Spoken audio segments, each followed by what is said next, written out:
अग्निदाहे न मे दुःखम छेदे न निकषे नवा यत देव महद दुःखम गुंजया सहतोलनम. अग्निदाहे न मे दुःखम.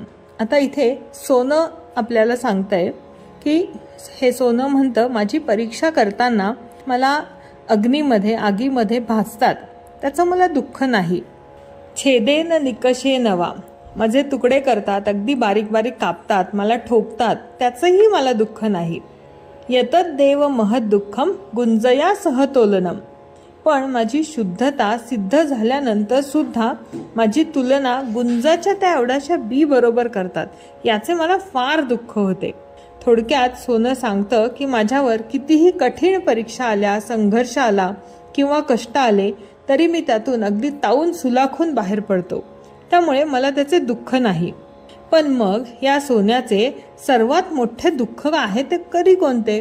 तर गुंजया सहतोलनम, म्हणजे गुंजेच्या बी सोबत तुलना.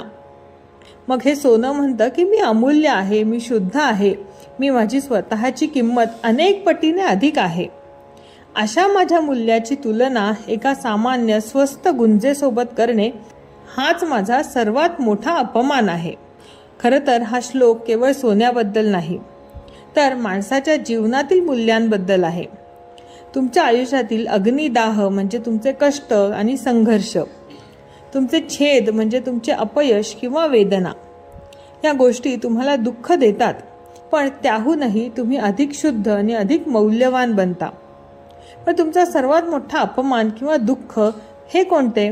तर जेव्हा तुमचे ज्ञान, तुमचे कर्तृत्व आणि तुमचे चारित्र्य हे एखाद्या निष्काळजी किंवा अज्ञानी व्यक्तीसोबत तोलले जाते.